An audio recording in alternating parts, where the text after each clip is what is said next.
Last lesson में हमने जाना प्रोफेशनल वर्कफ्लो के साथ पीसी परफॉर्मेंस बढ़ाने के तरीके। इस लेसन में हम स्टोरी स्ट्रक्चर और फ्लो लेवल इंपुट मेथड को जानेंगे। अब हम स्टोरी को स्ट्रक्चर देंगे। इसके लिए हम यूज़ करते हैं 3 एक्ट स्ट्रक्चर। 3 एक्ट स्ट्रक्चर असल में क्या होता है? सिंपल लैंग्वेज में फर्स्ट एक्ट होता है सेटअप के लिए, दूसरा होता है कॉन्फ्लिक्ट के लिए और तीसरा एक्ट होता है रेजोल्यूशन के लिए। ये स्ट्रक्चर फिल्म इंडस्ट्री में बैकबोन है। हर मूवी, हर एड, हर डॉक्यूमेंट्री, सबके लिए यही लॉजिक काम करता है। एक्ट 1 का काम होता है व्यूअर का अटेंशन ग्रैब करना और इमोशन कनेक्शन बनाना। इस पार्ट में हम बताते हैं कि कौन है एक्टर, कहाँ है और सिचुएशन क्या है।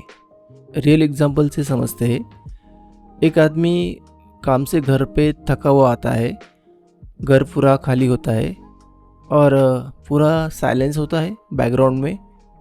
यही से हुक बनता है कि व्यूअर के दिमाग में क्वेश्चन आता है कि ये अकेला क्यों है और क्या चल रहा है।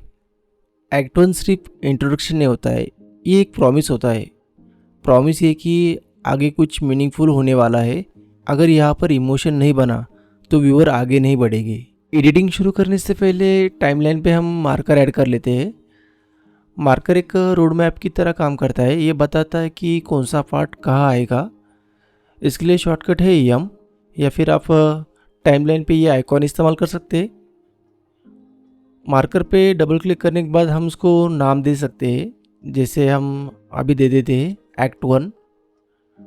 और यहाँ आप कुछ नोट्स चाहे तो नोट्स दे सकते हैं या कीवर्ड्स इस्तेमाल कर सकते हैं। और चाहे तो आप यहाँ पे उसको कलर भी ऐड कर सकते हैं। तो हम ग्रीन कलर ऐड कर लेते हैं और ये हो गया डन। अब हम एक्ट 1 की लेंथ डिसाइड कर लेते हैं। इसके लिए हम मार्कर की लेंथ बढ़ा लेते हैं। आपको अल्ट की को प्रेस करके रखना है और एरो को स्ट्रेस करना है। लेंथ का मतलब होता है कि अटेंशन कंट्रोल। अगर वीडियो ज़्यादा लंबा हुआ तो वो बोर फील होता है, और अगर वो छोटा हो जाए तो इमोशन हम मिस कर देते हैं। कभी कोई फिल्म बनती है तो आप देख सकते हैं उसका एक लेंथ डिसाइड होता है। सो टाइम ही सब कुछ होता है एडिटिंग में। इस बात का आपको हमेशा ख्याल रखना चाहिए।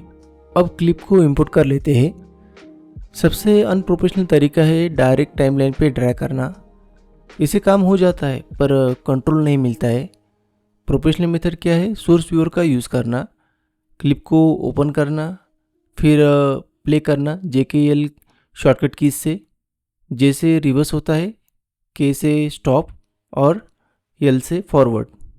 जहाँ से क्लिप स्टार्ट चाहिए वहाँ पे आई बटन प्रेस करो। जहाँ पे आपको इन चाहिए वहाँ पे O बटन दबाओ। इसे कहते हैं इन और आउट पॉइंट्स। सिलेक्शन को और इजी करने के लिए व्यूअर के टॉप लेफ्ट में 3 जो डॉट्स है वहाँ जाइए और यहाँ पे शो ऑडियो वेव को ऑन करो। अब हमें साउंड भी दिखेंगे, जिसे कट देना और आसान हो जाएगा। अब हमने एक क्लिप सिलेक्शन कर ली है। आप चाहे तो इसे डायरेक्ट टाइमलाइन पे ड्रैग कर सकते हैं सोर्स व्यूअर से, या फिर अगर आप इसे टाइमलाइन व्यूअर में ले जाते हैं तो यहाँ पे एक ओवरले दिखता है, जिससे आपको और कंट्रोल्स मिलते हैं। इसमें सबसे पहले टॉप है इंसर्ट। इंसर्ट जो होता है ये 2 क्लिप के बीच में इंसर्ट करता है। अगली वाली क्लिप्स राइट को शिफ्ट हो जाती है। स्टोरी बिल्ड करने के लिए ये बेस्ट ऑप्शन है।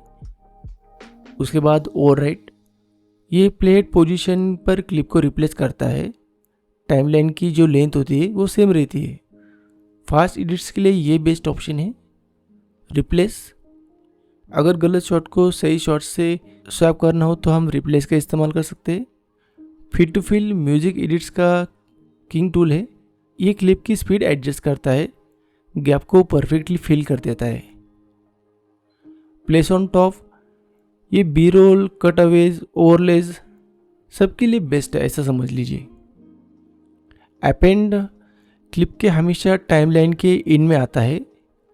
इन सब टूल्स के लिए आप शॉर्टकट कीज़ भी इस्तेमाल कर सकते हैं, जैसे आप स्क्रीन पे देख सकते हैं इनकी शॉर्टकट कीज़। ये सब टूल्स के जो शॉर्टकट कीज़ है याद रखना काफ़ी मुश्किल होता है शुरू में, तो इसके लिए एक सिंपल ट्रिक है। जब भी आप किसी टूल पे जाते हो तो वहाँ पे आपको शॉर्टकट कीज़ पॉपअप हो जाती है। या टूल्स के साइड में मेंशन होता है। ऐसे करके आप थोड़ा थोड़ा करके आपको याद आ जाएगा। मैं शॉर्टकट्स कीज पे इतना स्ट्रेस क्यों दे रहा हूँ, इसके पीछे जो लॉजिक है वो समझिए। समझ लीजिए कि कोई एक टूल 1 सेकंड आपका बचाता है, तो अगर आप पूरे दिन में उसको इस्तेमाल करते हैं तो आपका 1 मिनट अगर बचता है तो महीने का 30 मिनट और साल के 7 घंटे। तो आप सोचो कि हम कितने टूल्स इस्तेमाल करते हैं। अगर हर टूल्स का अगर 1 सेकंड पकड़ा जाए तो कितना सारा समय हमारा बच सकता है। चलिए हम आगे बढ़ते हैं। 3 पॉइंट एडिटिंग, ये एक प्रो लेवल एडिटिंग मेथड है जो बिगनर्स स्किप कर देते, पर प्रोफेशनल इसी से काम करते हैं। टाइमलाइन अगर एम्प्टी गैप आपको मिलता है तो आप कंट्रोल एक्स से वो गैप सेलेक्ट कर सकते हैं, या फिर आप चाहे तो आई और ओ इससे भी आप सिलेक्शन कर सकते हैं टाइमलाइन पे। अगर आपको ये सिलेक्शन हटाना हो तो अल्ट एक्स से हटा सकते हैं। अब सोर्स व्यूअर में हम क्लिप ओपन कर लेते हैं और यहाँ पे सिर्फ इन पॉइंट सेट करेंगे, आउट पॉइंट की ज़रूरत नहीं है। टाइमलाइन पे हमने ऑलरेडी 2 पॉइंट सेट किए हुए, इन और आउट, और सोर्स व्यूअर में हम 1 पॉइंट सेट करते हैं, इसलिए इसे 3 पॉइंट्स एडिटिंग कहते हैं। अब हम एक्ट 1 का प्रीव्यू ले लेते हैं। अभी आप फुटेज की क्वालिटी के बारे में मत सोचिए, और उसके अंदर के जो भी अनस्टेबल है या फिर बहुत शेक हो रहा है, ये सभी जो प्रॉब्लम्स है इन सभी का सॉल्यूशन हमारे पास है। जैसे जैसे हम आगे बढ़ेंगे हर प्रॉब्लम्स पे किस तरीके से काम करना होता है ये जानेंगे। लर्निंग पर्सपेक्टिव से ये फुटेज हमें बहुत कुछ सिखा देंगे। नेक्स्ट पार्ट में हम देखेंगे एक्ट 2 कॉन्फ्लिक्ट, ट्रिमिंग टूल्स का रियल यूज़ और फ्लो कंट्रोल कैसे करें, और गलत ट्रिम स्टोरी कैसे बिगाड़ देती है। सो स्टिक अराउंड, आगे वाले पार्ट में हम पूरे एडिटिंग माइंडसेट को फ्लिप कर देंगे।